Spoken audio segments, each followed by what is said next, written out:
Well, if you can hear me,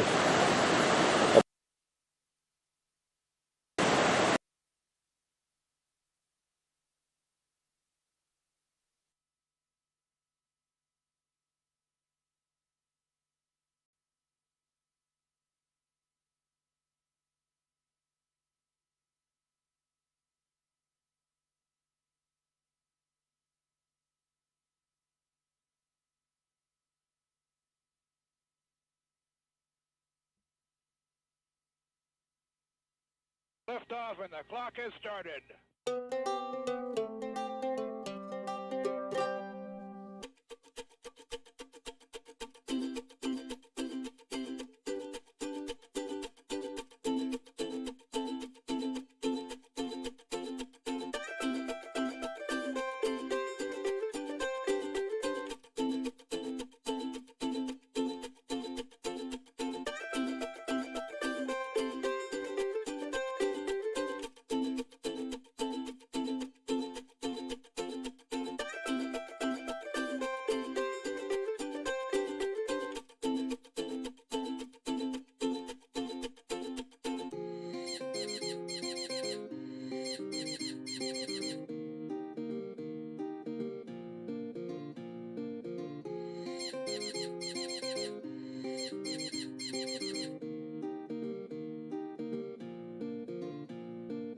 Vier.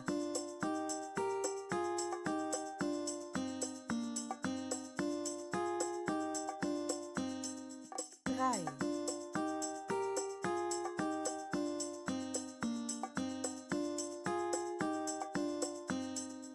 Zwei.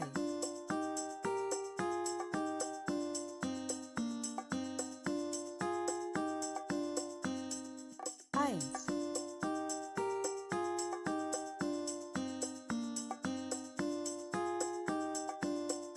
Goal.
Good evening, ladies and gentlemen, and welcome to a technical free show tonight.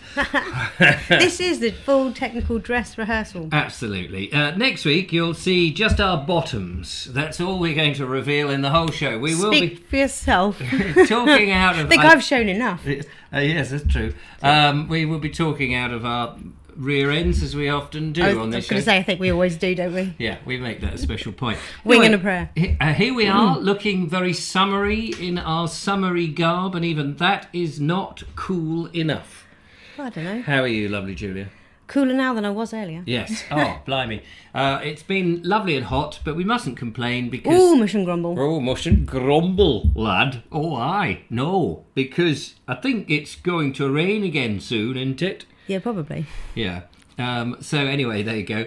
It's lovely to be here on another Monday, beginning of another exciting week of who knows what is going to happen. But, of course, today is Freedom!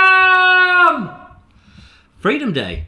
Have you been... That wasn't quite Scottish enough. Can you try again? Oh, is it got to be Scottish? I don't think the Scots are free, are they? Scotland and Wales, they're not... I was thinking Braveheart. Oh, I wasn't thinking... I don't know. Mel Gibson? Yeah. Did he do something like that then? I don't know. I don't know the they film. flash their bottoms. Don't you remember? No. There's that scene where they're coming into battle and they flash their bottoms I haven't with their seen kilts. the film. Oh right, well that's not going to help. Yeah.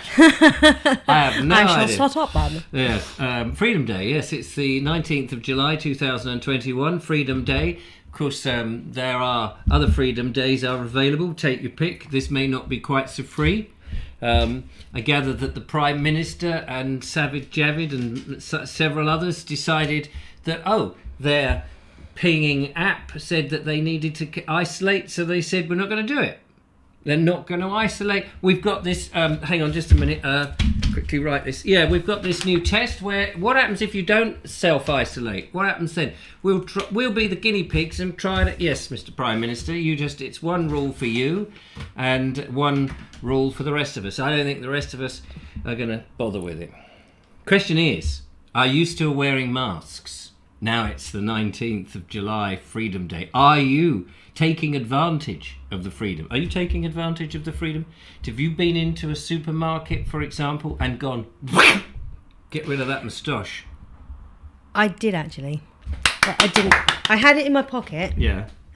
Waiting to be challenged. Well, just to see how I felt about it as I went in, and most people had them off. So I felt comfortable enough to not wear one. So I didn't. I mean, a lot of them have still got them on. I went to the supermarket near me at 8 o'clock this morning in order to purchase some food. And the security people had it on, and many members of the staff who normally had it on, and a lot of the people going in there still had it on. I didn't. I also went to the bank. Anne Osborne, lovely Anne Osborne, had sent in a donation of £452,000. At least that's what I changed the cheque to. And I was able to go into my bank, and for once, apart from somebody at the door saying, what do you want? I want to put a cheque in. Oh, that's okay. Normally they would say, what service do you want? And I would say, I want to put a cheque in. They said, well, have you got a mask? And I'd put on one with a black thing on there, and I'd pull out the gun and say, actually, I want all the money. And they would say, that's fine, as long as you wear your mask, we don't care. But this time they didn't. I could go in unchallenged. In fact, they'd probably be a bit disturbed if you did go in a mask. So anyway, Freedom Day. Freedom Day. Are there any interesting comments coming on? There's lots of comments out there on this topic. One rule for the rich, another for the poor, said John B. Steve Baker says, watching with a mask on to protect you. What did he say? Steve Baker is watching with a mask on to protect you. Oh, good. I'm glad we've got a phone call already. We haven't even done the roll call or anything. But let's find out who is out there in the Vobosphere giving us a tinkle. Hello, caller. We have a silent caller. Say your name using your vocal tones. Have we ditched the call? Is the call actually on? Nope. No, I think we've... They're talking to nobody. I think we ditched the call. We may get that caller to call us again. That caller's a real nowhere man. Going nowhere on a nowhere Sitting in plane. His nowhere land. It is possible that I'm not very good with this phone. It's sorry, a lovely phone. he ditched the call. Try again if you like. Please try again. It would be lovely to have you. Audrey Forbes Hamilton says that I shall only wear one if I am compelled to. It depends who's compelling you, isn't it, I suppose? And Lord Jeffrey says, I wondered why a load of money has gone out of my account today. Right, here we go. We're trying this phone call one more time. Look at that and tell me which way you would naturally do the swipe. Oh, no, I see what's going on. You press in the middle and press and swipe it towards the green. Yeah, that's. I mean, it's weird. It's a weird. No other Samsung does that. It's not a Samsung. It's a.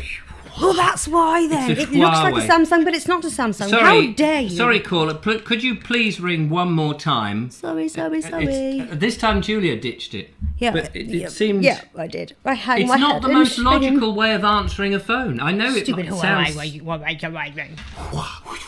How do you say it? Ask Eric. Yeah, I wish it came into us. No point texting. There we go. One more time. Middle. Yeah. To the left. To the right, I mean. Middle to Swipe the right. right. Swipe right. Swipe I have no right. idea what that actually means in a dating site. Hello, caller. Hello, caller. Hello, it's Terry from Southwater. Hello. Terry from Southwater. Sorry about ditching your call about 18 million times. Well, you put me into a voicemail, unfortunately. Oh, I didn't know there was a voicemail on it. Yeah, well, I don't know. That's the message I got. I apologise for that. We'll refund you. Give him the money. Anyway, how are you, no, Terry all from right. Southwater? Yeah, I'm fine. I've been staying inside most of the day until early evening until I watch you. So good for it's a you. bit on the 29 degrees Celsius. So there we are. Is that what it is up in? We had it about 32 at one point today, I think, according to my van. I don't know that my van knows very much. It just sits there and gets hot. Yes. Anyway, I enjoyed your video down on the farm with Julia and all the rest. Yeah, we did. The Border Explorer group walkers. That was great. We did have a lovely time. It was. We were all feeling hot, though, weren't we? Yeah. Far too hot. Yeah, you passed the water bottles around. We did. Yes. But we just like to say, a number of people have commented on the animals that were with us, which were mainly dogs. We didn't take hamsters or any other cats or giraffes. And it was all really down to the owners who know their dogs. And Lee Dallin, the farmer, had made sure that there were shady bits, and also there was a stream run through which we crossed twice. Yeah, we passed lots of, several bits of water and things like that. So I know people were... And there were horses out and about as well.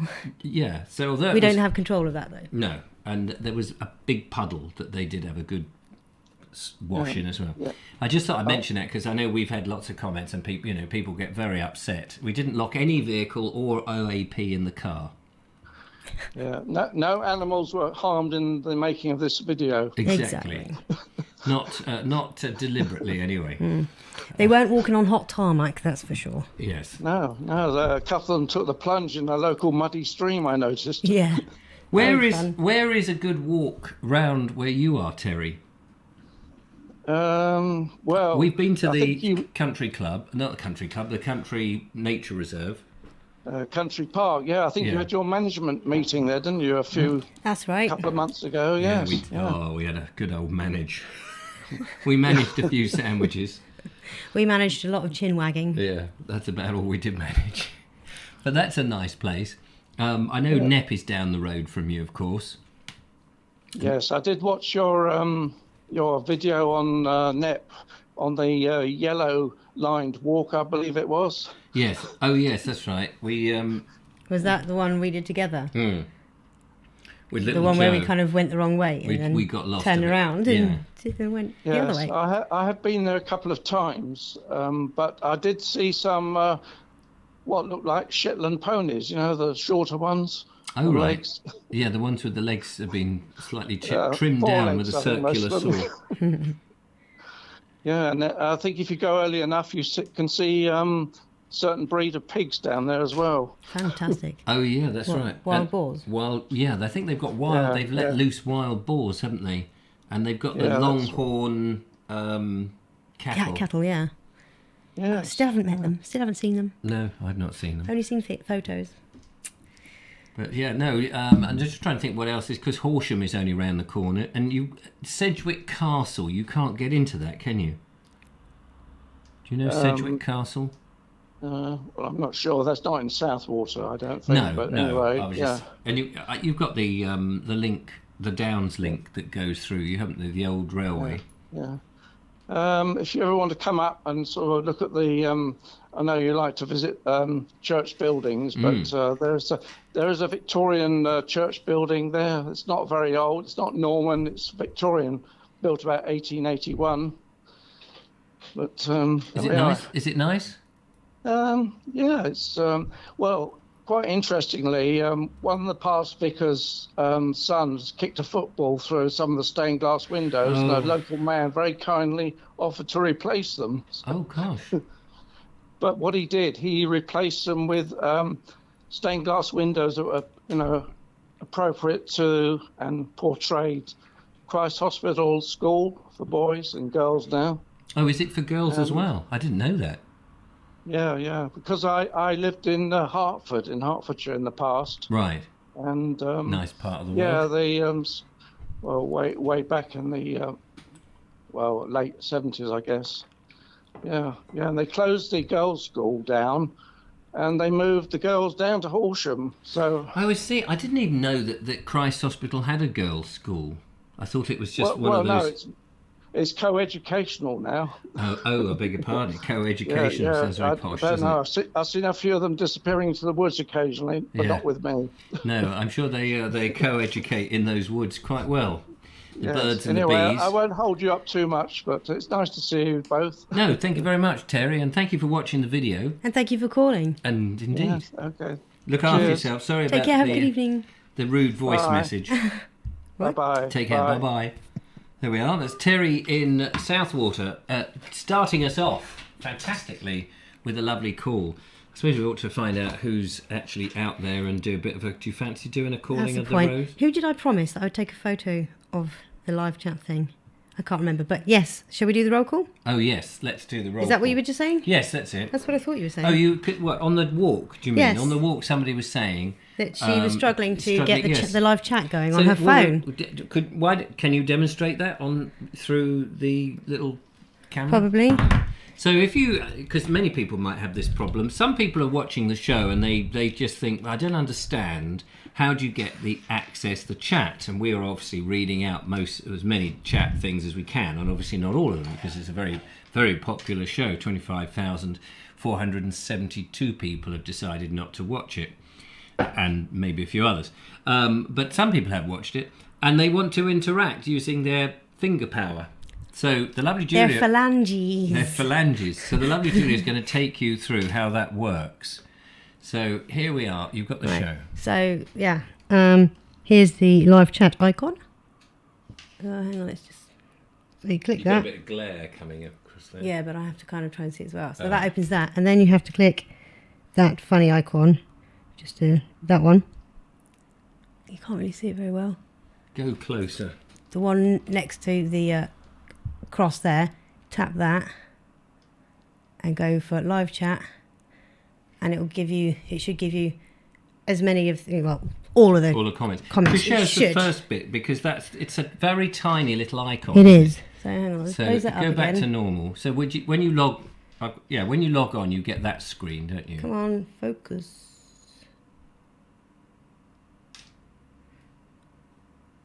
There, if I do that. So yeah, there. There where it says live chat. Ah. You see the two chat boxes. You click that and click this thing here. Oop. And it comes up with that. Live chat. Boom. There you have it. Hope that helps. So that's if you're on a phone. God knows how you do it if you're on a television. I don't know that you can do it on a television, can you? But you can watch the television and text from your phone. Yes, someone said that they've worked it out how to do it, but I've never had to try and work that out, so I haven't. Xstar says it's different on an iPhone. But some people will watch on their TV, but have it on the live chat on their phones. That's what I do when I'm watching at home. Yeah. So now can I do the Vobes thing? Says Alan Sandel. I'm not sure what the Vobes thing is, but let's hope that you can. That one did. Says Clive Waterfall. Good. Do you know what he's talking about? Nope. No clue. But it seems to be working, whatever it is.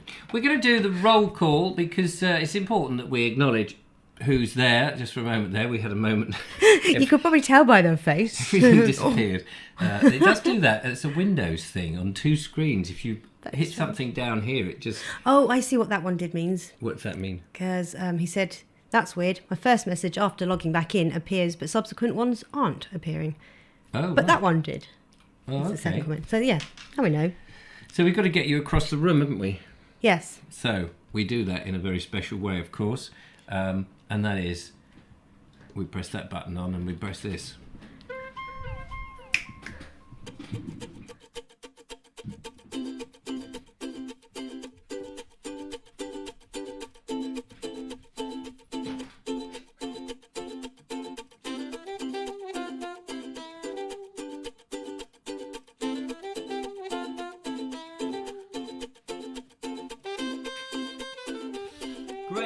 Great.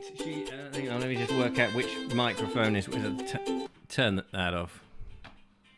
Off. Right, okay, there we are. That was a professional fade there, ladies and gentlemen. Professional fade. Right, you just need to bring the microphone down. There we go, ladies and gentlemen. The lovely Julia. It is. Oh, it's making a funny noise. Apparently the blue mic's not picking up. It is time for the roll call. It is now. Ouch. Because I can hear it. Oh, good. Yeah. Right, where am I?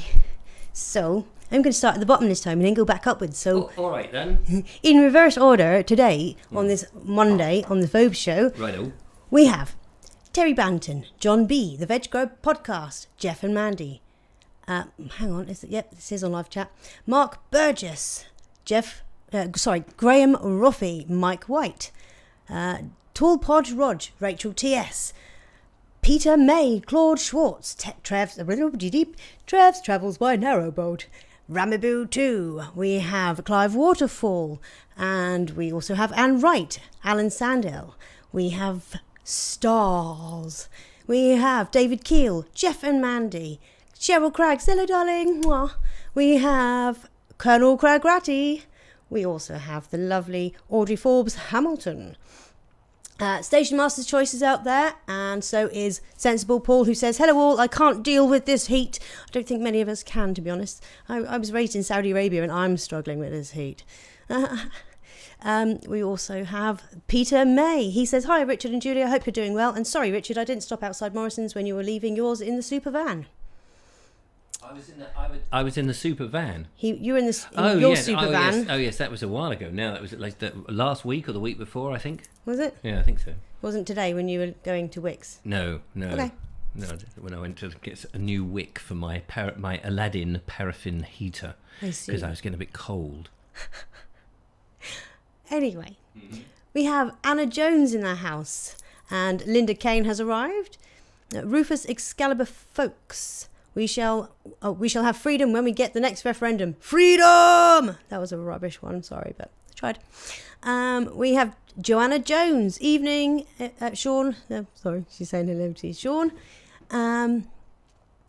Any new ones? Names? Oh, Graham Whittington. He was there on Saturday as well. Oh, it was lovely to meet Graham. It was. Thank you so much for coming I think that's along. the first time we met you, isn't it? That was fabulous. Emily Champion in the house. Silly autocorrect Calypso. Probably in relation to a previous comment. Lord Geoffrey Harrison is here, and Paul Cockerill. Edward Moulding, and Jackie H.W. We have Jackie Lowe as well. Mike Stevens, Some Are Sheep. Oh, I think that was about the mask thing. Woody Jenny is here. Kerry Baldwin, Steve Baker, Paul Rampton. Ramaboo 2, I think I said you, but we'll say you again. Ray of Hope. And... looking for a new name. Whilst you're looking, I'd just like to say, ladies and gentlemen, that Paul Rampton, who's you just called out, makes a cameo in tomorrow's video. Something to look forward to. Great stuff. He is a health and safety inspector. Fabulous. Looking forward to that. Steve Baker is here. Anna Jones, Daniel Watkins. Any new ones? Oh, Steve Granger, he was there on Saturday. Fantastic. Sunday at the group walk. Tracy Murphy in the house. Daily Walker, Kathy B. Patrick Brooks. And G. Ramps. God, we got lots of people in today. Kathy B. And I'm still looking for any new names. I can't remember who I've said and who I haven't. Have you said Sean James Cameron? Sean James Cameron in the house. He's just said he's logged in, been in hospital all afternoon having tests for a heart attack. All clear, chest muscle problems instead. Oh, poor thing. Poor old... Hope you get well soon, sweetie. Yeah. Joanna Jones, did I say you? Yeah. I think I've said Jones, you all. you said that 3 times, by the way. Well, there's Joanna Jones and there's Anna Jones. Oh, okay. Beg your pardon. And Yes, they're not related. No, they're not related. Fantastic. Right, Brilliant. Station Master Choice, just in case I didn't say you. Cheryl Craggs. Cheryl Craggs, I think I said yes. I think I've said everyone. Terry Banton. If I've missed anyone, I didn't mean to. Stumpy Candlestop. But hello, everyone. Welcome to the show. Welcome. It's Bit lovely. late on our roll call today. No, don't worry about all of that nonsense. It's good to have you here. Do you want to come back? Yeah. Hold it. Hang on. We've got to do the necessary. I Do was I told that gotta? the music was too low, so we're going to try a little bit a louder version of it.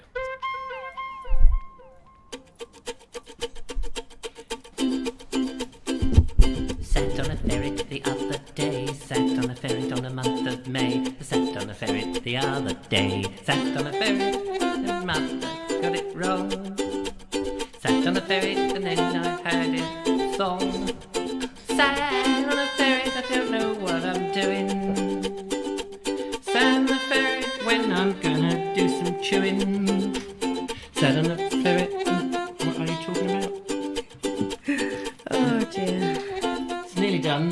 I'm exhausted now. You're exhausted. Yeah. Sat on a ferret. It's too hot for and this. Just gone. There we go. Sat on I'm melting! She's melting, ladies and gentlemen.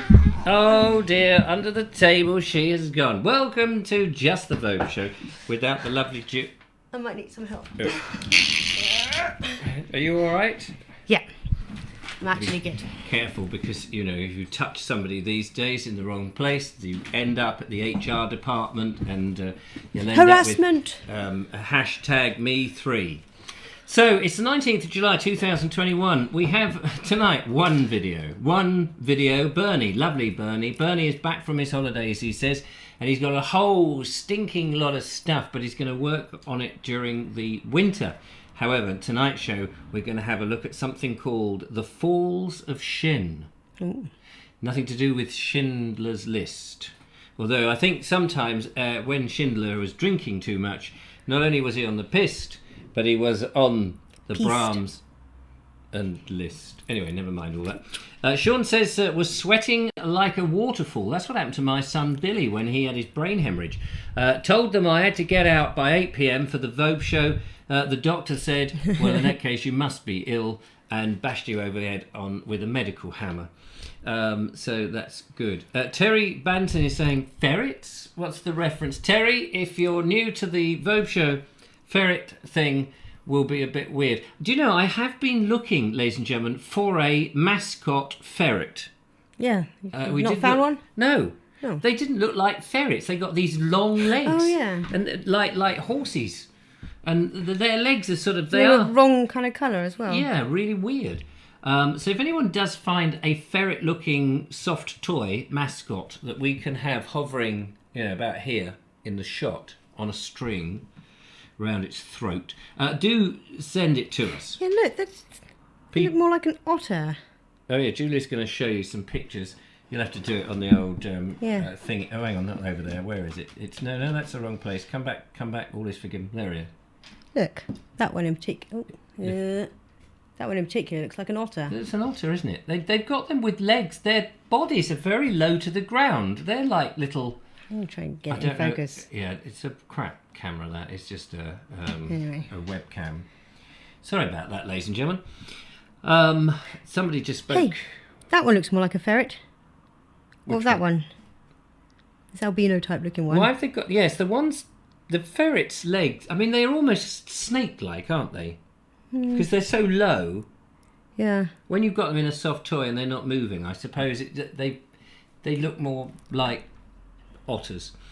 What now? There was Very a couple of comments here. I wanted to get to. The mic sounds tinny, says Emily Champ. Which microphone? Hang on, let me make sure we got our microphones up. Which one are you talking about? These microphones? These are brand new. This one or? This one.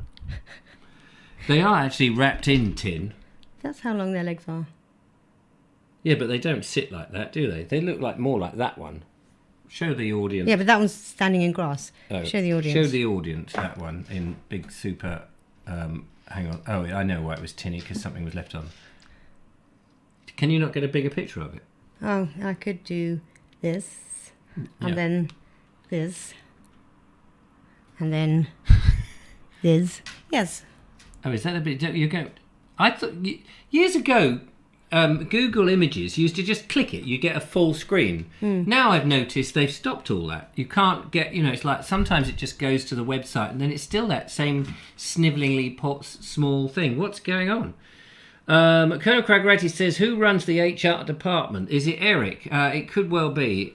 He doesn't know what HR stands for. He thinks it's Hiroshima regrets.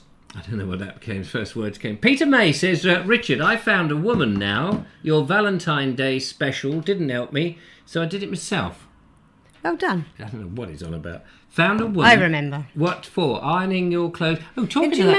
remember? Remember? Remember back in Valentine's Day? Yeah, I love to remember that. Peter May had said he was single and he was looking for someone. Oh, yes. And we were did a trying to little find him. Lonely Hearts thing. Yes, that's right. Are you a lonely person and need a little heart? Go to the butcher's and ask them if they've got an old cow's heart. You can snuggle up to a cow's heart to your heart's content. Stick it up. Don't show Sean James Cameron because they thought it was his heart attack. Poor bugger. Yes. Cheryl Cragg says, I could try and crochet one, a ferret. Oh. That would be great. Cheryl. Because I know you know what a ferret looks like. Low to the ground and very small legs. Don't make it look like a horse. Everybody else has made it look like a horse. Well, that you would be didn't lovely. let me show those pictures, actually. No, I did you, didn't. really? No. Wicked, Moved on. Wicked man. Wicked. You could, of wicked. course, have looked it up on there. I don't know why we keep going on about a ferret. Perhaps a Because meerkat. somebody sat on a ferret the other day, that's why. Oh yes, I can't help that. I had an itchy bottom. There was nothing to do with Oscar Schindler whatsoever, says John B. No, absolutely nothing to do with him. It was Reginald Schindler I was talking about. He had a list. It was a shopping list. And he had a piano. But did he wear a mask? He didn't wear a mask because he did it on a different season. It wasn't mask season. It wasn't National Mask Season when he went out. I don't know what I'm talking about, but luckily Neither do we I. have phone calls because we've only got the one now. See if I can do this. Cool, it's a complicated... Did you get it? Yeah. Yeah, I got it. It's a complicated system. Right, hang on. Hello, caller. Welcome to the Vobes Showbie. Can you hear me, Mother? I can, Hi, Mother. we can. Oh, it's heart attack, man. Oh, dear. Tell us what happened. It always seems to happen on a Monday. Does it? Do you get what? You have these regularly, Lynn, do you? Well, the last 2 days I've been, my sleep apnea came back, which is when you wake up Yeah. and you're actually aware that you aren't breathing. You wake up and you're aware you're not breathing, so you've been holding your breath. So you wake up and you've stopped breathing, and then you've literally got to throw yourself out of bed. Well, this is the thing that I do. I throw myself out in order to try and regain my breath again. Can you not just inhale? You've got to stand up to make it easier for it to happen. So that happened Saturday and Sunday, and then today was in the garden and just got chest pain and started sweating, and so I phoned the doctor, and the local doctor said, "Oh, don't bother phoning the doctor. If you Go could just straight down to the hospital." Just die quietly in the corner. We're very busy, you know. We don't want people phoning up saying you're Well, ill. I thought it might have been angina, so I thought She's I a better nice go. girl. I thought I better go in and see what this is. Yeah. And I just got an email back going, "Oh, don't bother to come to us. We don't deal with I've actually got an email that says we don't deal with chests. Oh right. Go straight to the hospital." So I went to the hospital, Yeah. and then said, "Right, it's about a 2-hour wait. Just sit down." So I Right. sat down, put the mask on, Yeah. and because I had the mask on, that just made me sweat because you can't really breathe with them, you know. No, I'm not surprised.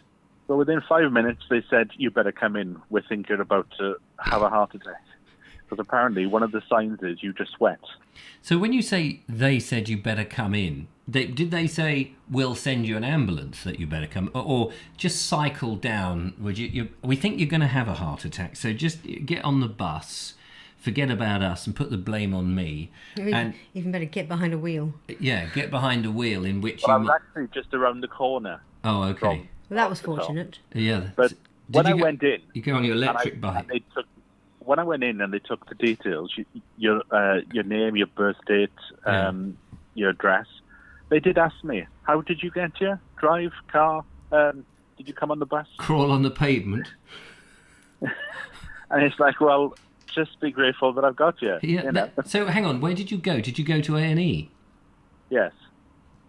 So I find this bizarre. There you are on the phone, and they've said, "Well, we think you're about to have a heart attack." You would think that somebody would be there to greet you, even though they're not going to send an ambulance because you're only around the corner. So why waste the petrol? And you could stagger in, clutching your chest, about to perish at any minute, and you still got to go through the rigmarole with somebody going name, address, date. First of all, I walked into the A&E and they said, outside, shouted the receptionist, outside, you've got to stand there and wait to be called. I thought, oh, well, I'll be keeling over now, love. You'll be able to call me a bit quicker. Wait a minute. Something has happened in the last 18 months. We keep being told that we must save the NHS. That is bollocks. The NHS work for us. We pay everybody out of our blooming taxes for the NHS. Yes. I've What never I was bought saying, into this right, rubbish about we're supposed to save the NHS. We pay for it. If they can't deal with it, then they either need to raise the taxes and put more money in it and build more hospitals and employ more nurses and doctors and things. But it's not down to us to go, oh golly, those poor people. There's only a small amount of people who can help us. And we must all stay in our houses because there's only a few of them. My goodness, I mean, this is the 21st century. We just go, well, we need more.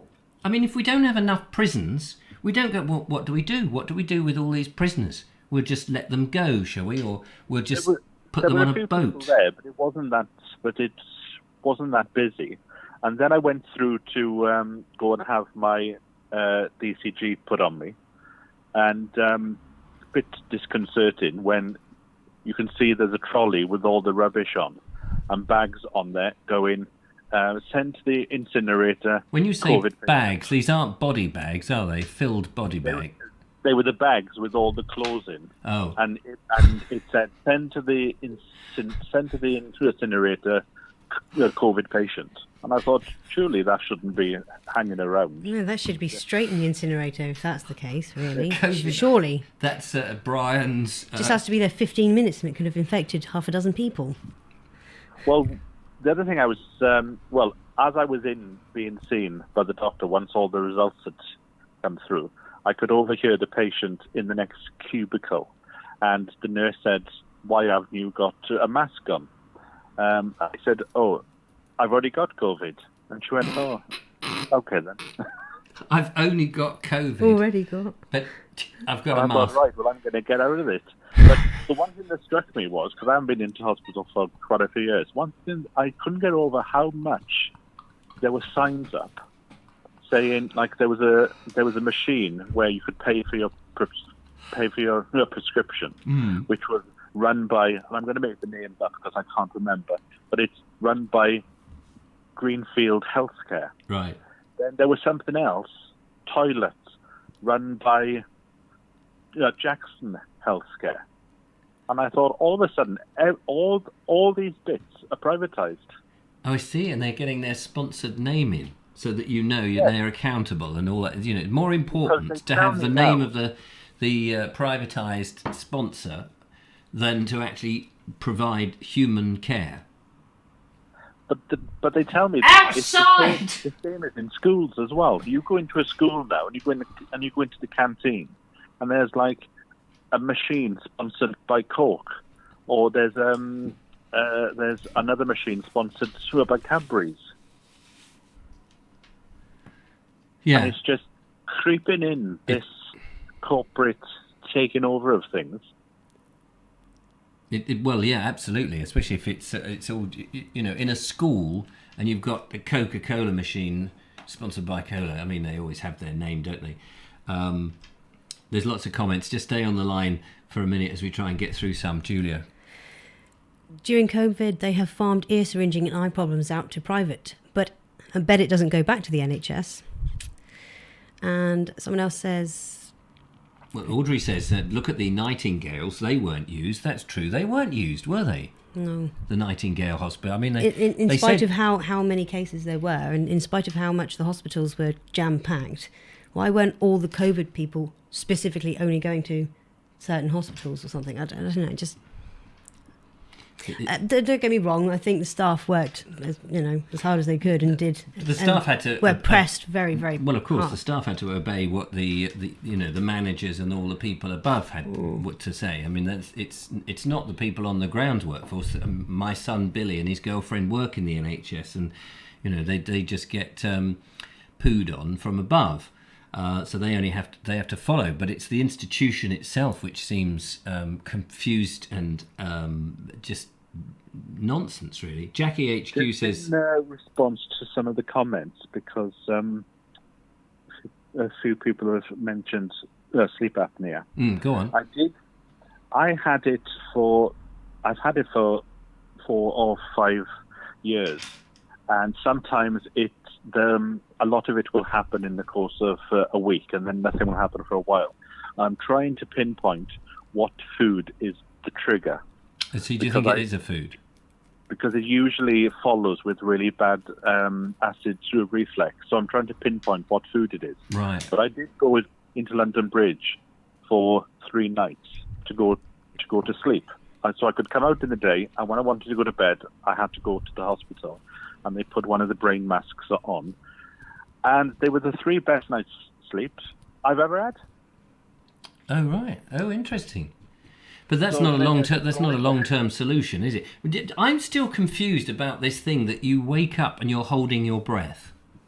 That's sleep apnea, surely. No, you're not holding your breath. You just wake up and you're just acutely aware that you haven't been breathing. Yeah, so I just need to unpack that, because I can't understand how if you're not breathing, you must be holding your breath, aren't you? Yeah, but not consciously. It's just, no. Just stop breathing. Yeah, but how do you? That's what I mean. That's the thing that confuses me. Just saying, "Oh, you stop breathing." But, I don't think there is a specific reason. We don't know why. Because my mum has it, and so does my husband. Sleep apnea. Well, I know. Yes, I'm not. I'm just. It's that thing about not breathing. By food. Pardon? For me, it seems to be triggered by food, but the default. How long are you not breathing for? The default diagnosis by the doctor has always been you're too fat. Right. Yeah. But how long, when you do this not breathing? How long are you not for an hour or? No. You can be minutes. Approximately 3 seconds. Right, so you just wake up and you sort of like looking around going, something's wrong. Oh, wait a minute, I'm not breathing. Yeah, and then I find it better to stand up and to actually. Then you take in deep breaths, and then you've got to be careful that you don't try and do it too quickly, because then you could hyperventilate. Yeah. Oh, okay. Yeah, Cheryl Craig says. Yes, a few people have got it, and they don't wake up in the morning. Yeah, and so Audrey says breathing is automatic. So if it stops, it's very worrying. But we can breathe by choice, can't we? We can choose to not breathe, and we can And then you can just go. The thing is, because there was a time when we didn't breathe, when we were in the womb.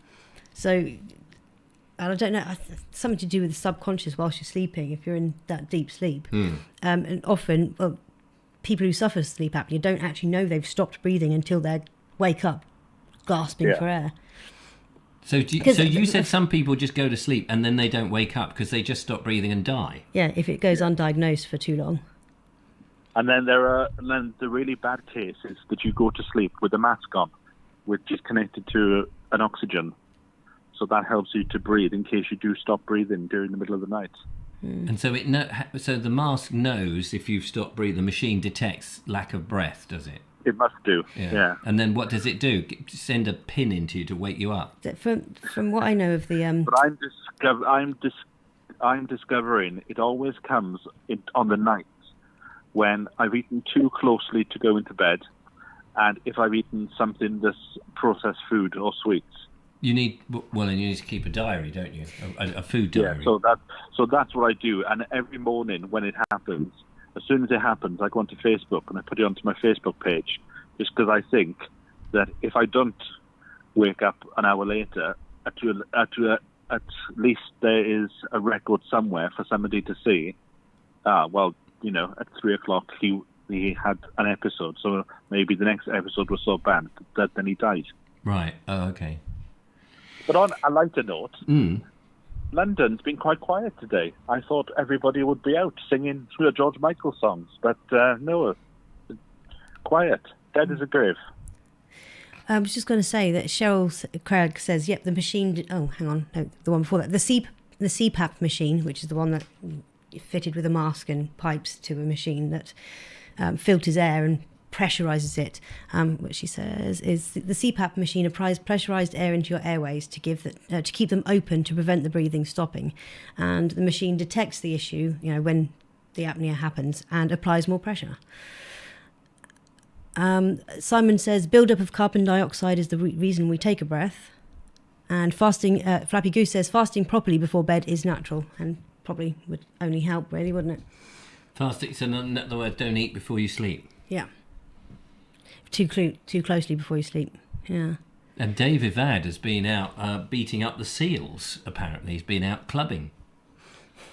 You remember when they used to do that? They used to go clubbing the seals, apparently, back in the day. 70s, I think it was. Anyway, Sean, thanks for sharing your story. Glad you're still alive. Well, I hope I've cheered you all up. Yeah, you've educated me. I didn't quite understand this. I didn't think that people could just stop breathing unless they were dead. What Audrey's just said there is I do often think that even though I live in a house with other people, we do keep ourselves to ourselves. Yeah. And there is that thought of how long would it be before anybody would think, oh, Sean hasn't phoned into the Vobes show. Oh, yeah.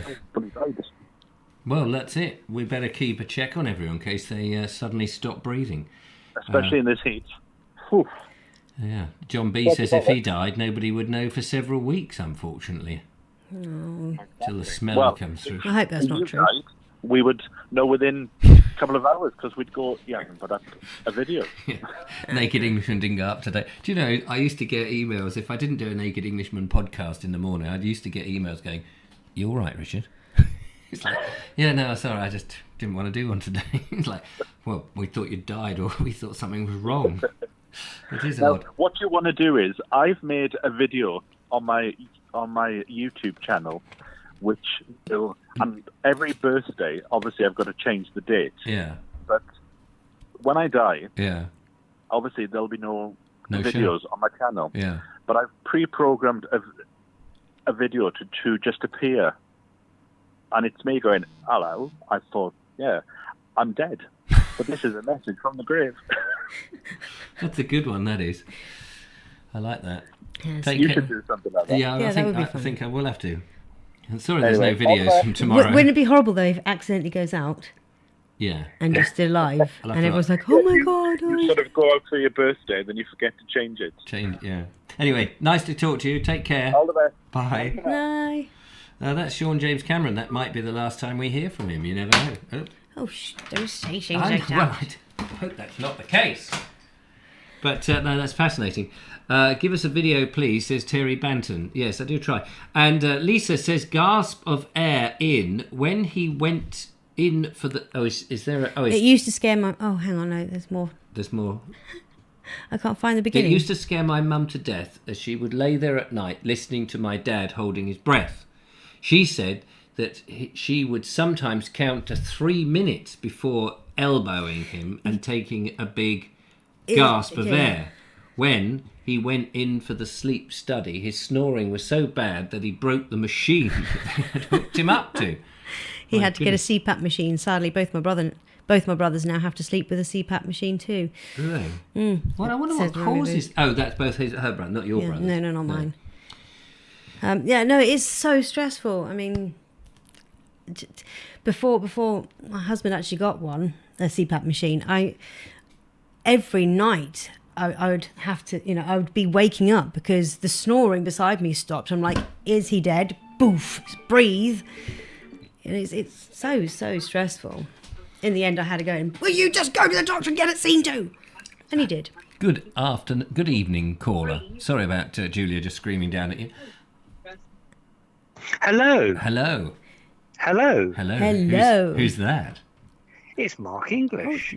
Mark English. You did sound a smidge like Nigel Sadler for a second, did though. Just a smidge. You guys have known me for nearly 4 years, and Yes. you can't get my accent. What's going To be on? to be What's going fair, on? to be fair, we've also known Nigel for that long. Yeah, That's true, the lovely Nigel. But the thing is, you did do a bit of a carry-on hello. Hello. It was a little bit Leslie Phillips. Yes, it was. Yes. So that's you're ding dong. You're not wrong. Yes. How are you, Mr. English? I'm very well. Just interesting hearing about sleep apnea. Very interesting. Not me. I sleep like a baby, but it's quite a very common thing. A very common thing. It's weird. I wonder what brings it on then. Quite a few things. Mouth breathing is probably the main reason. I'm a nose breather, not a mouth breather. People really should be breathing through their nose. I breathe That's through what my it was nose. designed for. Yeah, I'm a nose breather. That's why you're probably not very ill very often. There's a lot of new research coming up about nose breathing. I'm a nose breather. I sleep and breathe through my nose. It's just more natural. But a lot of people can't help it. I know a lot of people who are mouth breathers, but it's not good for your health. Really isn't. Because there's one thing is you're missing out the filtration by breathing straight. Well, your nose actually naturally filters out all the crap when you breathe in. And it also dries out your mouth as well, doesn't it? Which also That's can right, Julia. cause problems. Absolutely. But it's I like breathing through my nose. It's just one of those things. It's what it's made for. Well, That's what it's designed I don't for, think yeah. about it. As we said before, it's automatic. I don't think about it. I just breathe through my nose. No, nor do I. No. Unless, of course, I don't know whether you ever have this feeling that if somebody came in and kidnapped you and you'd got a bit of a cold and they put black tape over your mouth so you couldn't breathe out your mouth and they lay you on one side, when you've got a cold and it all fills up the wrong and you can't breathe through your nose just for a moment whilst it's all moving. Well, as you said the other day, what's a cold? I don't get colds. Yeah, what's a that? cold? Well, sometimes you get bunged. Well, I've always thought if I was kidnapped or chained to a radiator and I just couldn't if I couldn't breathe out my nose just for a bit whilst it moved around, you could, because you got. I like how you had to detail it It moving. Okay, There are devices now you can actually put over your mouth. They're very easy. You can easily break them, but you put over your mouth when you go to sleep, so you naturally will force to breathe through your nose. Gaffer tape, I think that's called. Tape. You can use tape. Absolutely, you can use tape. Linda Kane says, I'm a mouth breather, never had flu, and can't remember when I last had a cold. There will always be an exception to it's the still rule, not natural. and a very lucky it's still bugger. Not natural. Yeah, breathing through your mouth is not natural. You need to breathe through your nose. Oh, right, okay. Audrey Forbes says she never thinks about being kidnapped. No, well, she wouldn't. No one could get into her house. She'd be hiding in the Inglenook fireplace. That's it. Or crawl into the bread oven, I'm sure. So you breathe naturally, and there was a question I was going to ask you, Mark, about your breathing. Far away. Go back to the thing. You said it was quite common for this sleep apnea. Is it a product of modern times? Yes. Yes, it is. No, it's very much a modern thing. So 100, 200 years ago, people, maybe they didn't keep records. People would just... I was going to say, how do we know this for sure? It just wasn't talked about. It's a modern lifestyle, Julia, with a lot to do with stress and anxiety, which, wasn't really a thing. I'm not saying people didn't get stressed. Of course they did.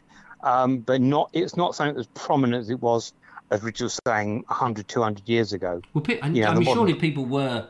because people were so much more impoverished and their life was a lot more crap.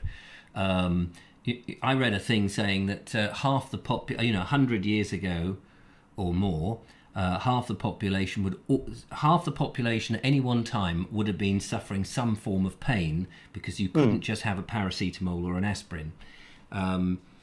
So, how they know that, I don't know. But the stresses that you would have had in those days would have been very different from what we have today. You wouldn't necessarily have the same thing. But the processed I think you need to put it back to the start of the Industrial Revolution. I think that's sort of the key, the turning point. Right. where it was starting to make things easier. People weren't working off the land, you know. But do you think which I think the modern, I mean, not just the modern living, but the processed food, wrong foods, Oh gosh, yes, has yes. got to be a huge thing? Because, I mean, I only recently discovered that rapeseed oil and sunflower oil and all these seed oils, other than olive oil, are terribly bad for you. They are, yes. And now... It's like anything, like in moderation, though. It's like everything in moderation, you know. Well, it depends. You are right. Yeah, but moderation is a wishy-washy term, isn't it? Because what does that mean to anybody? Because you could, you know, you might have a glass of red wine every night, and Yes, I do. and I might have a glass of red wine every year. Now, to me, that's in moderation for me, but for you, your glass of red wine might be in moderation because you're not having a bottle every night. So moderation, but that's what I'm saying. Moderation is very much an undefined thing. But everyone's metabolism is different. Yes, you know, I do fasting for 16 hours a day. Right. You know, what other people do that? So you're building up your immune system. You're building up your microbiome. So it's, you know, there's other things. I don't eat a lot. You know, I eat when I can eat. Unlike you, I eat quite healthily where I can. Yes. And also, I don't think it's one thing fixes all. You need, you know, going back to stress again. If people are stressed all the time, you can do all the workout you want. You can eat the great diet. But if you're stressed all day long, this goes against everything that you're trying to achieve health-wise. Colonel Craig Ratty points out that 200 years ago you were lucky if you lived to 40. Yes, and Terry. That's I don't think that's entirely true. Actually, no, that's a bit of a myth that we all died earlier. 200 years ago, people were still living in their 80s and 90s. Well, no, it is kind of true because there was a lot more fatality, a higher mortality rate. Sorry, for children, let alone. For children there were, yeah. But if you go into a graveyard, look at some of the gravestones and sort of the ages that people are dying. It's really quite interesting. Well, that's true, except that the people who could afford a gravestone a couple of hundred years ago were quite well off. Whereas your common old garden labourer couldn't afford anything. I don't know that that necessarily follows. What's interesting is that, if you were the peasants, especially in medieval times, you were eating pretty much a plant-based diet because you couldn't afford meat. You think that would actually be the healthier option, whereas obviously the rich people were they were staking out on steaks and meat and all that kind of thing and getting fat. But they had actually a shorter lifespan than the peasants. It's interesting. But I guess, if you're a peasant, your vegetable diet might be very limited vegetables, and you may not get a range of the minerals and things that you want. No, that's true. The Veg Grower podcast says if you take out child mortality and those that died from war, you'll find people lived longer than we realise. It's probably because those few that did survive that long were really fit. It was the survival of the fittest. Yeah, it's a fascinating thing That's to look how into. I think of it. But who was it? Someone has said that. Oh, there we go. Sean James Cameron actually said sleep apnea was first discovered in 1965, and that's the key there. It was first discovered then. Does not mean it didn't exist before that. No. 1960, how recent is that? Isn't it amazing? How recent when it actually was actually discovered properly. Well, when you think about it, there's so many medical conditions that have been discovered since then, Yeah, but they must type 2 diabetes is a modern disease. Yes, that's down to the types of sugars, isn't it? Yeah, of course. So, Julia's saying that this could have been going on much longer than 1965. That's just when it was diagnosed. But surely, people would have recorded causes of death, or there must have been a thing going, well, he just died in his sleep. And if you think about it, even just 40 years ago, I was at school with people. Now I would think about them and I think, oh, yeah, they probably were autistic, which we probably wouldn't have known back then. Just 40 years ago. Exactly. It's interesting. I look back at some of the people I went to school with and go, yeah, I think you're probably on the spectrum, Kerry Baldwin says, my ancestors were certainly quite long-lived, but they were a minority amongst those that died younger. Right. Peter May says, it's a downer show tonight. Can I be cheesy and have a shout out to new viewer Felicity, but also my beautiful fiance, I think it's the same person, who I am turning into a new Voba. Love you, Felicity, he says. Yeah, it's not, shout out to Felicity and Peter. And it's lovely to have you watching, but don't think that it's a downer tonight. It's a fascinating subject, and sometimes we've only got the one video, which we will go to shortly, to just change the mood. But it is interesting that when we get onto a subject like this, but everybody's talking about one particular subject, and it seems relevant to thrash it out. Yeah, I mean, the reason I wanted to call actually is I wish I'd joined you yesterday for that lovely walk. We missed you. I know they're a little bit too far from where I am. But it was absolutely lovely. It was hard going up and down and all of that. I know, it looked so hot, but it looked glorious, absolutely glorious. Yeah, it was wonderful. Marvellous views from up there. Yeah. Well, I missed Mark in particular, because normally on the walks I don't have to make the video. So as with me turning up the camera. I can interact with everybody who I've not met. Yes, but the point that I've always tried to say, since we very first started the Bold Explorer walking group walks, was that people want to see you do your thing. Guess what? They did love watching you do it.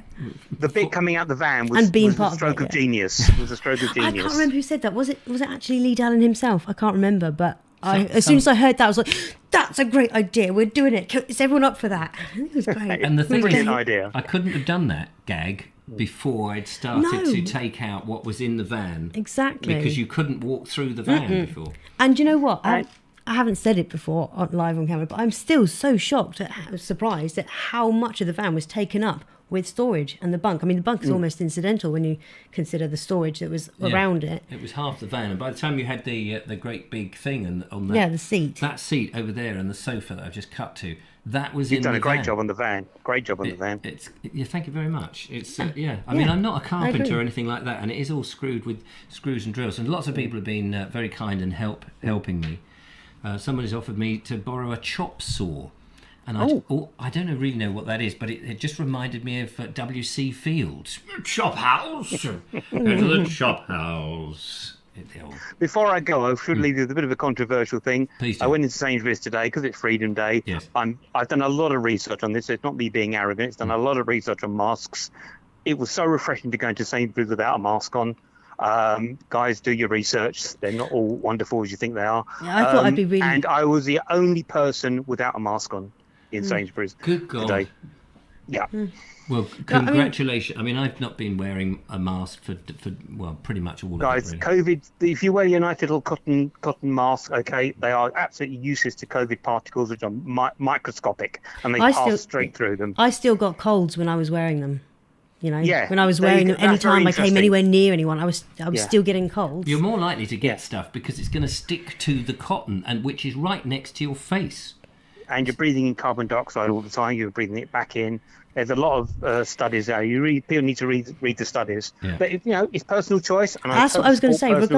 Regardless of anyone's opinion or any testing that's been done on masks, it's down to personal choice. I'm not going to lay into someone for wanting to wear a mask. No, nor would I. I certainly wouldn't like anyone to, have a go at me if I chose not to wear one at these times when it's supposedly less risky. And we don't really want this mask thing to become like Brexit, whether you were in or out of the EU. I think it's already got to that stage, unfortunately. I know, and that's very, very regretful, because then you've got the whole thing about people who want vaccine passports and those people who don't.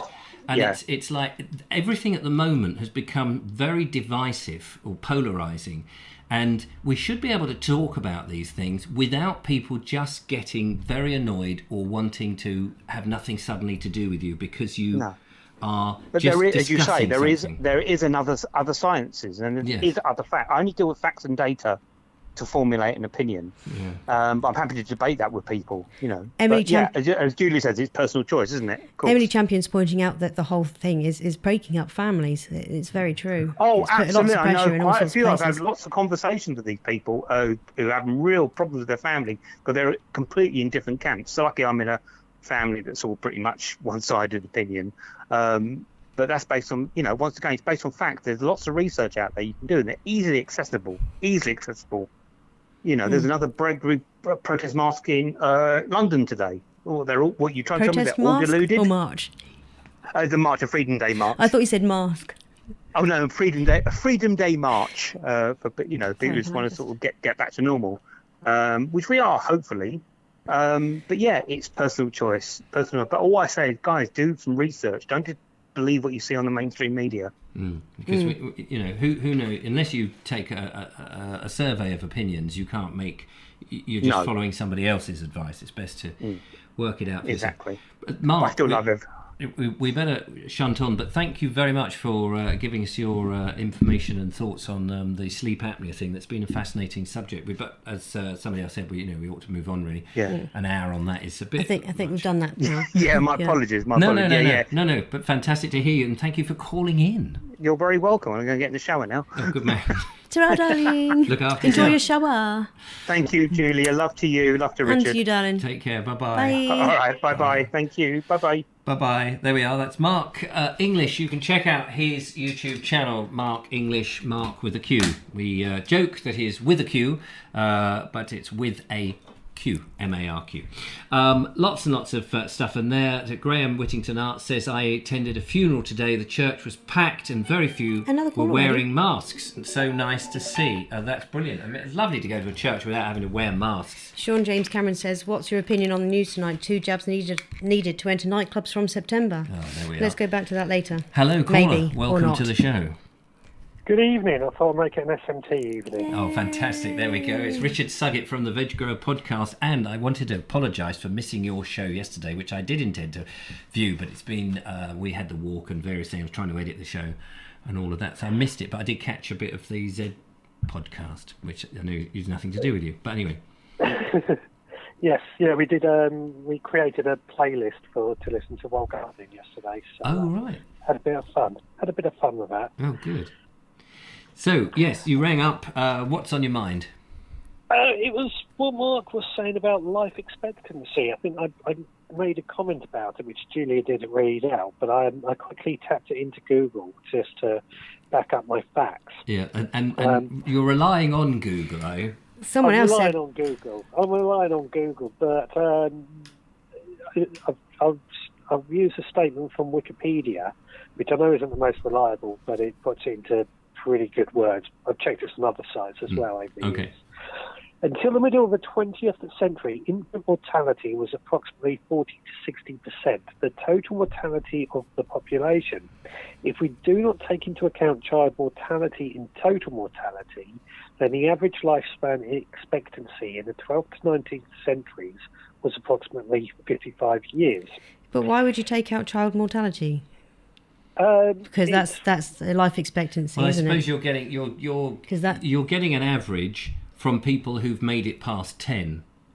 Yes. So that you can. So if you can make it past your childhood, the average person has lived. Because they do say 70 years and 10, and that's a very old saying. That would mean that people would, manage to get to 40.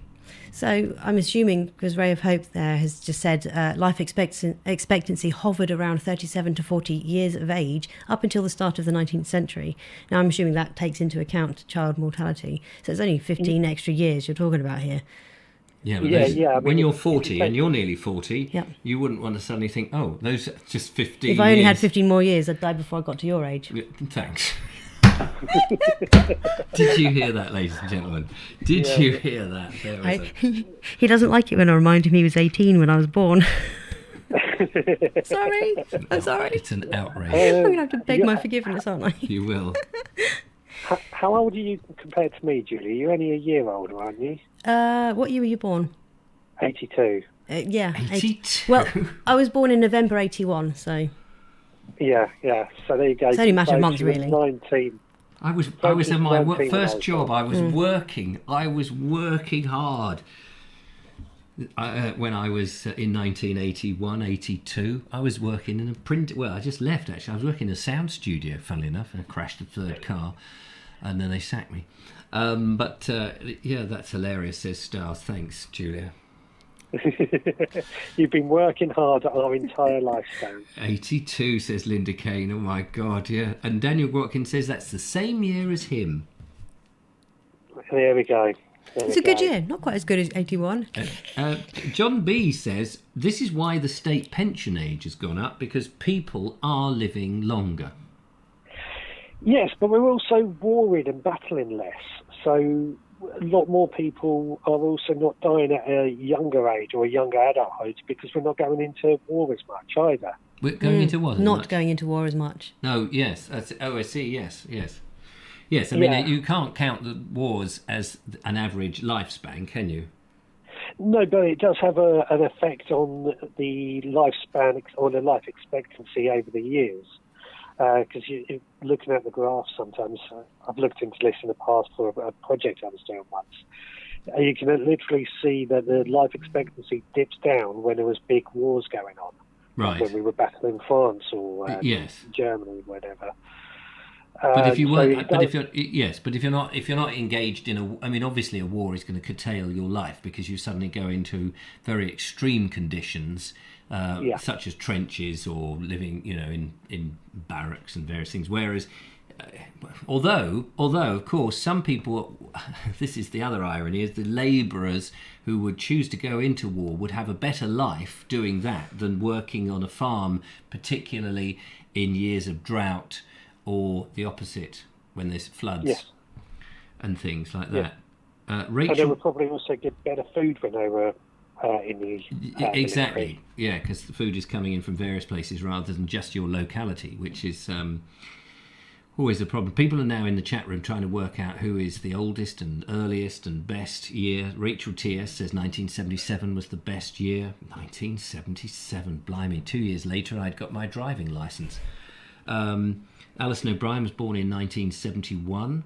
Gosh, Graham says it was more fun being 20 in the 70s that it is 70 in the 20s. Yeah, that's very good. Emily Champions is a 70s baby.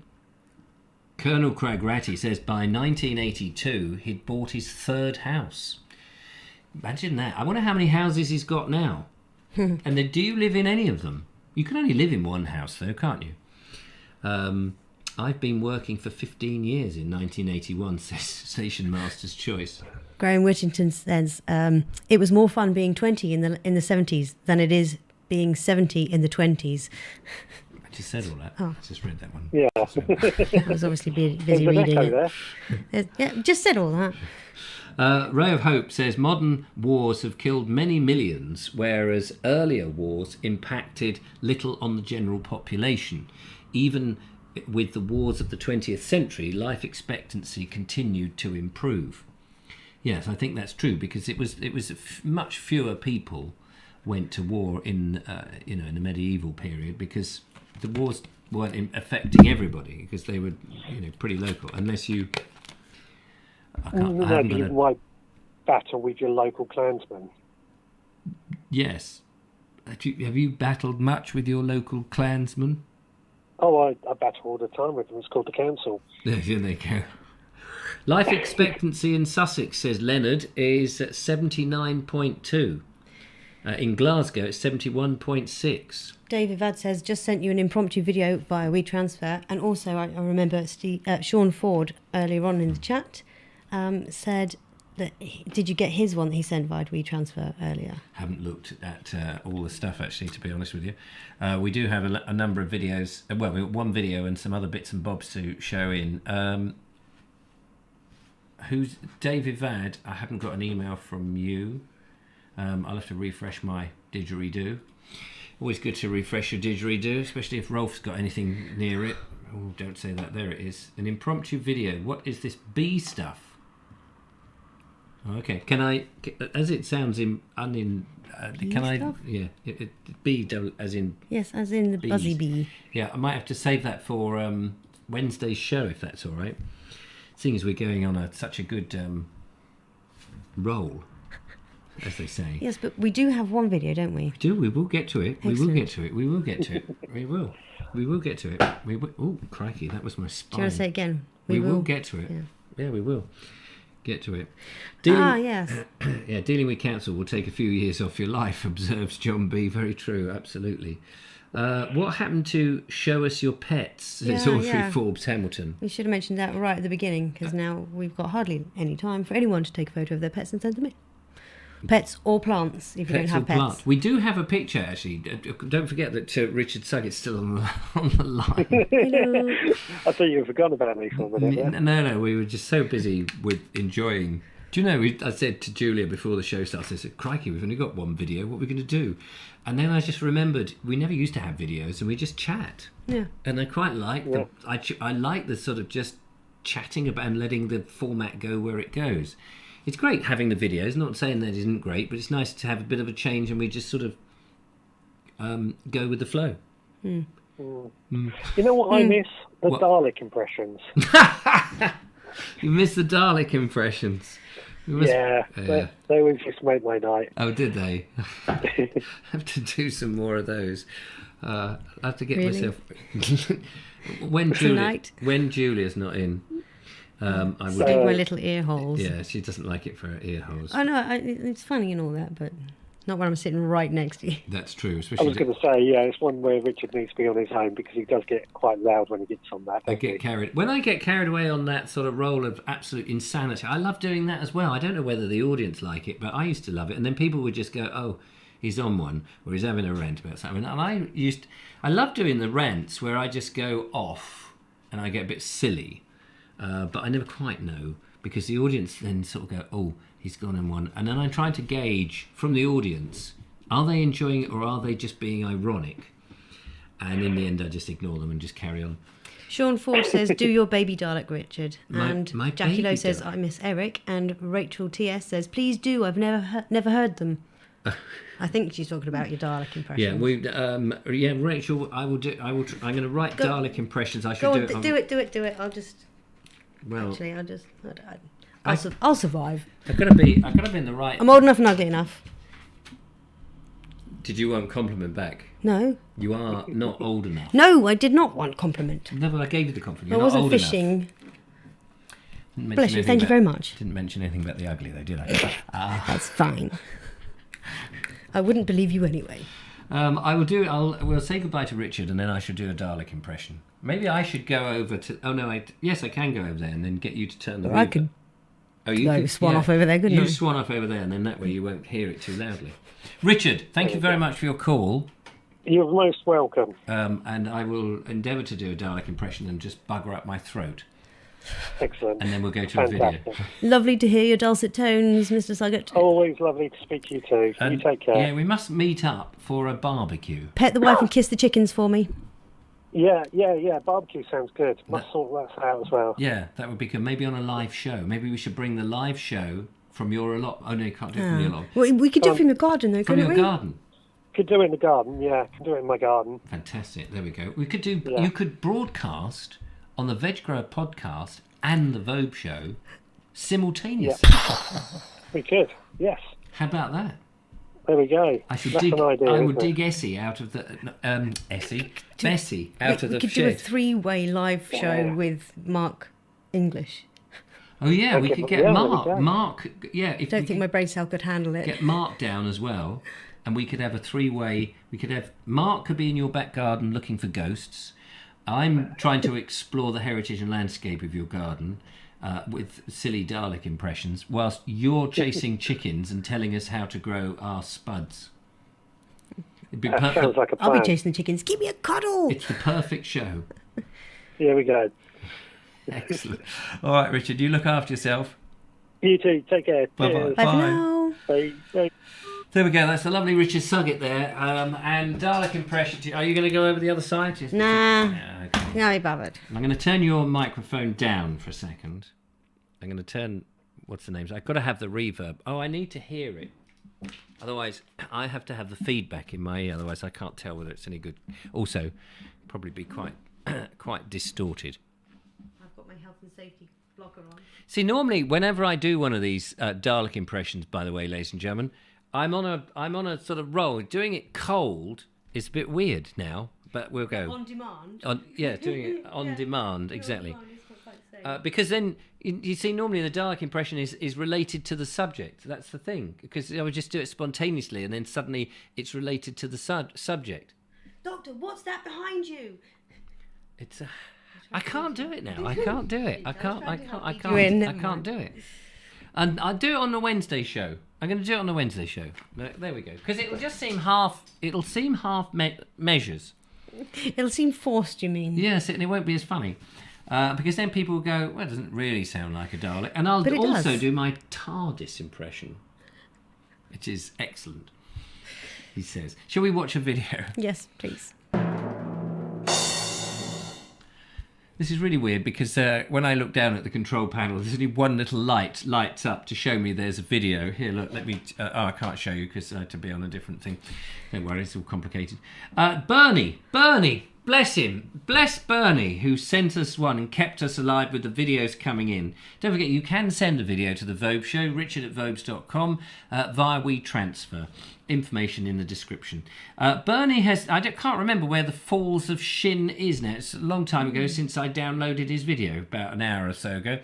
But the Falls of Shin, Bernie, maybe you can tell us... Well, he probably tells us in the video, if I remember rightly. But anyway, it starts with a lot of water. Let's have a look. Well, if you can hear me above the noise down below, welcome to the Falls of Shin. We're just a little north of Bonar Bridge, right in the Highlands of Scotland. And this apparently is supposed to be famous. They have a salmon ladder here, and apparently we should be able to hopefully see some salmon leaping up the river. I bet we won't, just because I'm here filming today, but look at the surrounding place. This is a deep river gorge. Imagine how over thousands of years that water has carved out the gorge there.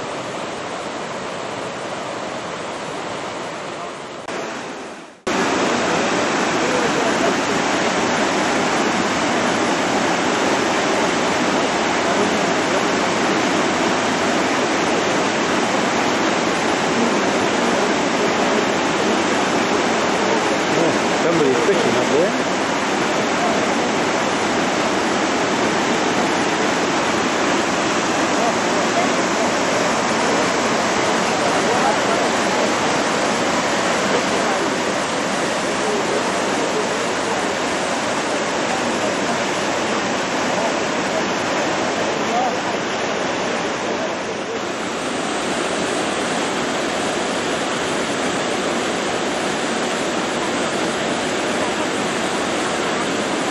Sheer force of that.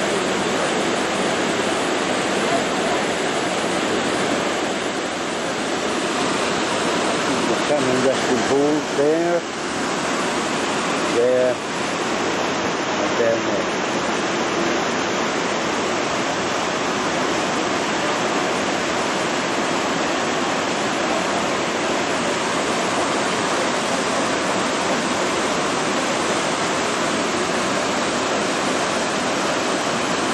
No smoked salmon to see tonight.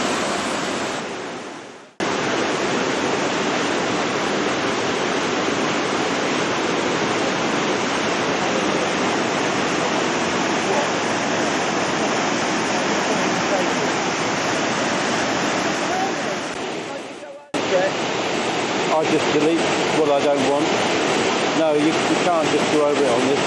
You have to delete it.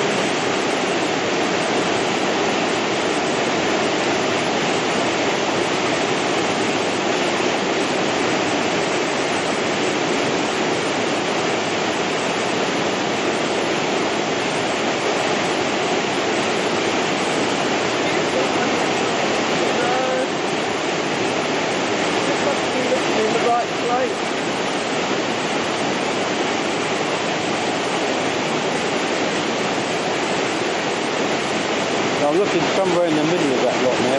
Very easy to see in the white, but you can see them. Oh look, yeah. And I think we just got one there. Yeah. Very easy to see them in the white. That definitely saw that, didn't you? There you go. At least you caught one of those salmon. Fantastic. Good to see that. Very noisy water. What an inspirational place to go and stand beside. Fantastic. Thanks, Bernie, for sharing that and for being the best video of the night, actually. It's good ASMR in that one with the water. Yeah, we're not giving awards for the videos, but if we did, tonight that would have made the best video. So thank you very much. Good audio experience, says Dave Ivad, indeed. So we've had an interesting and different evening tonight with the various subjects that we've had. And I've actually quite enjoyed having the time to talk about perhaps controversial issues. And of course, some of these controversial issues are not going to be happy to some people, and they're going to be happy to other people. But we're just sharing ideas. That's all we're doing. Unfortunately, we've just had a quick conflab. We think the pets and plants, can we do carry that? Over to next Monday? Because it's pointless to try and run them through. We didn't remember till too late in the show. Well, we got going on this sleep apnea, didn't we? And that's a fascinating thing. You've got experience of it. Other people out there have had experience of it. And I think that's really one of the strengths of the show, is that people can share those experiences. And I've learned stuff. I didn't know that you could go to sleep and you just stop. I just thought somehow the body was holding its breath. Lisa says she's enjoyed the show tonight too. Thank you very much. If you have, do give us a thumbs up. We do appreciate that. Helps with the algorithms, you know. Yes, and 111. Oh, it's just gone down a bit. 194 now has gone in there.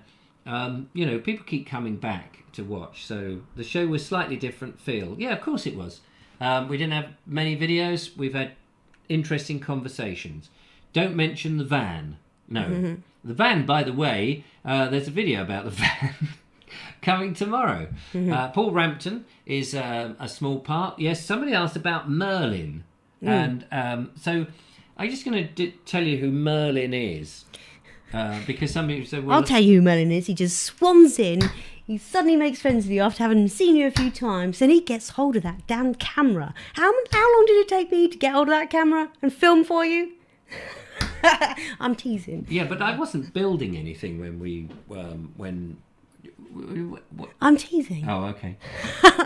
You're on the defensive now. Well, I was on the defensive. No, I somehow upset you. No, I'm only teasing. Oh, okay. Easily done. Yeah, go and get the teasing. I'll get the teasing after the show. But Merlin, someone asked if he'd popped in today. Yeah, he did. Yeah. Yes, he did. Merlin's been very kind. I mean, he's a gentleman who I've seen going down my back alley, down the little lane at the rear. You love of my doing house. that, don't you? And I've always acknowledged him by saying, "Oh, hello," and he said, "Oh, hello." And then after a while, you see the same person. I usually am cleaning my van at the time. Actually, I haven't cleaned my van for a couple of weeks now. Excuse me. Get rid of that COVID on Freedom Day. And I would just say, and then one day I was cleaning. I was cleaning the inside, and he looked round and he saw the inside. He said, "Oh, you've had it all done up." And I said, "Well, I have, but I am thinking about doing something to it." And so he said, "Oh, well, okay." And then he just, pottled off. And then the next time, I think, I was pulling it to bits. And he said, "Oh, what are you doing?" "I'm pulling it to bits." And you turned up, didn't you? Yeah. When he was there. And I said, "Oh, this is lovely, Julia." And he went, "Oh, hello." Brought you some chicken soup round. Yeah. And I saw these camo trousered legs beneath the back door of the van. And I was like, that's weird. That's not Richard. Richard doesn't wear camo coloured trousers. Yeah. And, he looked at. He actually was surprised to see me. He looked at me like I'd grown two heads. I don't know why that was. Anyway, so... No, lovely gentleman, isn't he? Very nice chap. And it just sort of came... And then I was filming one setup on this new project of doing up the van. And I said what I was doing. And he said, "Well, do you want me to hold the camera whilst you do that?" Because it's holding a drill and a saw and all those things. So I said, "Oh, that's very helpful." So he did that little bit. And then, the next time he came, because I've been doing it all last week, that's how it came about. But I'm not on the defensive. I don't like the GoPro. I mean, you just press the button on the top and hold the thing. And I know you're capable of that. He's a handy friend to have, isn't he? Yeah, Merlin? And he doesn't... I've thanked him and tried to make him cups of tea and tried to, repay him. And he said... He's got a whole load of black and white photos that he's taken, and he wants to put them into a video where one shows and then the next shows with a bit of music. And I said, "Well, I can do that." Slideshow. So, yeah, slideshow. There we go, slideshow. There's probably an app that will do it, but no doubt I don't know how all these apps and all that. I always do it the hard Yeah, well, way. if you direct him to an app, you can't do a favour back for him then.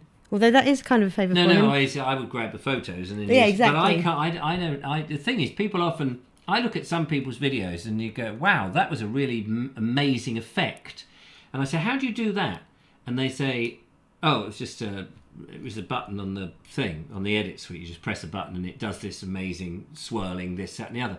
Now, I never use any of those. I have to work it all out, and I do it in the old-fashioned way with keyframes, and I go, okay, so here it's got to be done in sepia, so you've got to take out all the colour and then just have it one colour. But people are just used, on their phones, these apps, you just press a button. They don't know how it works. They don't know the principle behind it.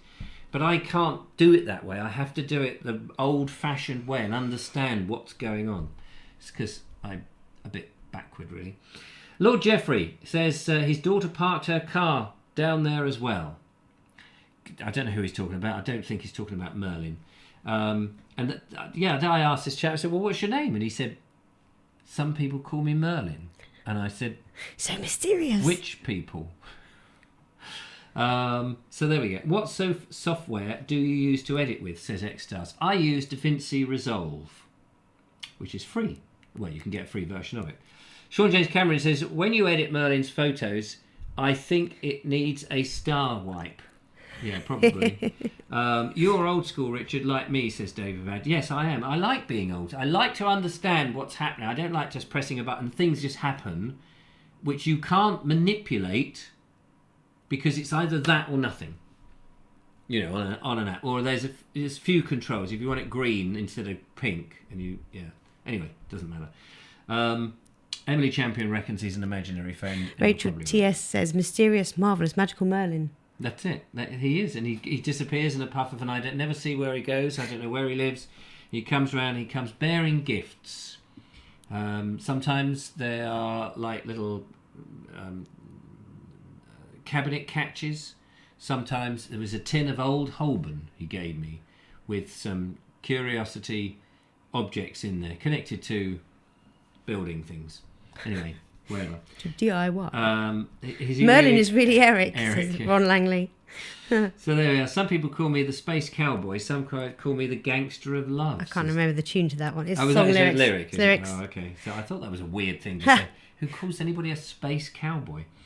Richard has found out now, thanks to his van, that he was born to work with his hands. Do you know, I've always thought that working with your hands is the most satisfying thing you can do, which is why film making in the old days with film and cutting and splicing and editing was just something that is, I don't know, that you've got the creative side of the content that you're making the film about, but you've got the visceral contact with a real thing. And editing video now in a digital world is great because it's quick and easy, but there is something missing, and I think that chemical magic that goes on with celluloid, or it's not celluloid these days, but whatever the substance is, the process is something that is, I don't know, is very more satisfying. And I think people who work with their hands and create things. So me making my van, I wouldn't want to do it for a living, but every part of it is new, and I'm learning, and I'm loving it. But if that was the last van conversion I ever do, I'm happy. Jackie Lowe says, humans are meant to engage brain and hands, which is why sitting in an office is slow death. Exactly. Using these and this is how we evolved. Absolutely to have agree. Better these and better this. The machine, absolutely. And I know we're just going over time. Reading... I can't remember his sodding name now. Linda Kane, help me out. Reading, a number of the books that we read in the Listen with Vobes channel, where we were reading about the craftsman. Morton was one H.V. Morton was one, but who's the other sodding author who I've got? I don't know, but someone was asking, is this an audio or a video, reel to reel? That is 1/4-inch tape. That's an old Revox. That is a B7. Is it an A7? It's an A77. I always wanted a B77.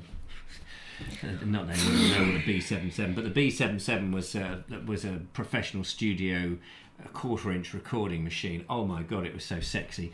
But the A77 was the top end hi-fi. Audio or video? It's audio. Audio. Yeah, sorry, audio. That was the original question. Oh, that was the original question. I used to love editing audio with a little splicing block, EMI splicing block, and a razor blade, and you would cut the tape. And you would put leader tape in, you would cut the effects, you would cut out the ums and uhs in interviews, you would add in sound effects. I used to do with an amateur theatre company the background sound, and I used to love, so the some, I don't know, like, a front room drama type thing, and every time they opened the window, I would have created this wonderful sound effect of cars and birds and ambulances, or whatever you would think, and it would just be very subtle, and you mix it in and mix it out. It was all it was fantastic. It was great. And the Boeing 707, yeah, exactly. Revox, yeah, there you go. Gosh, boing. Can't remember what I was going to say. I was going to say something, but it doesn't really matter now. The moment has gone. Nigel says he still has a splicing kit in the loft. Yes, I've still got my little splicing kit and my editing stuff and all of that. Don't forget to paint the boxes. Bed boxes. The bed box. Yes, I'm gonna cover them in linseed oil. The bed boxes, and the floor is going to be in yacht varnish. An A77 Revox is selling out to £700 on eBay. Wow. Bloody hell. That one doesn't work. It did work, but it doesn't work. How much are they selling if they don't work? Yeah, how much are they selling if they don't work? It's perishing. That's the trouble. I've also got a Nagra. If anyone knows what a Nagra is, I would be very impressed, apart from Nigel Sadler. He'll know what a Nagra is. I've got a Nagra. Anybody know? Who's Lynn Seed? She's a lovely girl. She comes round in the evenings and helps me with my Venetian blinds. I don't know what that means, but I thought it might be funny. Sell for parts and pieces. Yes, I mean, that is the thing. At the moment, it's a prop. Does anybody know? I think it's lovely having some of that all. Does anyone know what a Nagra is? Oh, what about a ferrograph? I haven't got a ferrograph, goodness sake. Spares and repairs on eBay. I don't know how to repair an A77 Revox. No, I think also saying you could sell it for spares and repairs. Oh, yes. Nobody knows what it is. Brilliant. Okay. Well, we're coming to the end of the show. I think we come to the end of the show. Yeah. Ferret graph. Yes. No, not an Arga. No, not an Arga. Sean James Cameron says it's a tape recorder. Yes, it is the portable. A Nagra is a small portable tape recorder that they used to use on films, particularly for television series, 16mm, that sort of thing. And you'll see them in things like Mission Impossible. And I remember a scene in, I don't know why I remember this, Hawaii 5-0. But it was a small-ish reel. I don't know how long you got, probably about 20 minutes on the tape. In a little portable recorder, you'd go through a mixer from the microphones into the Nagra, which was a portable reel-to-reel recorder. You're talking about 1960s and 70s. Is Nagra a small blue pill? No, that's something else. Spares repair, £350. Gosh. Keeps audio in sync with video, says Paul Rampton. Emily Champion says, can't wait to see you on Wednesday's show. She's in the house on Wednesday. Yes. Is it not this Wednesday, though? Yes, this Wednesday. No, because she's coming on the 28th. This Wednesday. No, 18th. Is she coming on the 18th? It's the 18th you're coming, isn't it? Are you coming on this Wednesday? I thought she was coming in on the 28th. What's happening on the 28th, then? Somebody else is happening on the 28th. I don't know. Are you coming this Wednesday? Thank God I'm not busy. Wait for her to reply. I thought it was the 28th she was coming. I thought it was the 18th. Next Emily week, Champion 28th. next week. I'm wrong, you're right. There we are. I thought that was right. Why did I think the 18th? Nigel Sadler there. Nagra broadcast quality portable reel-to-reel tape recorder. Just as I was trying to explain. I'm really tired. It's because the 18th was the World Explorer Walk, which was yesterday. Yes, I just I looked down on That's here, what I was which has going got on the in my date, head. the 19th, thinking, yeah, well, that'll be. That's what I was thinking. Wait, what? I'm really tired. Okay, well, we're going to go. Betamax, eBay is your friend. Oh yes, it's on me. Says, it's me on the 18th. Yeah, thanks. We'll look forward to you. 28th for the lovely Emily Champion. Do tune in for that. Another heat wave tomorrow. Fantastic. I'm out with the little bell ringer Ollie, which I'm looking forward to somewhere. I can't tell you where it is. And we'll make a film in the hot heat. And then, yes, Terry, it is bedtime. So I think we will draw the show to a close. Thank you very much for all the videos that we've had in. Bernie with the Falls of Shin and that. The callers. And all the lovely callers. Mark English, Sean James Cameron, Terry from Southwater, and who else did we have? Did we have anyone else?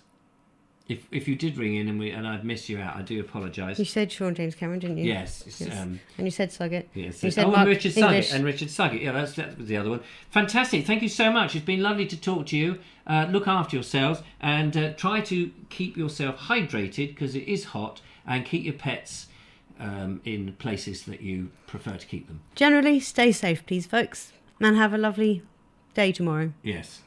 Thank you for joining us. Thanks to Judith, if she's out there. I don't know that I've seen her, but we tend not to have too much trouble on this show because we're all nice people here. And look after yourselves until next time. Good night, everybody. Good night. Do we get some bubbles?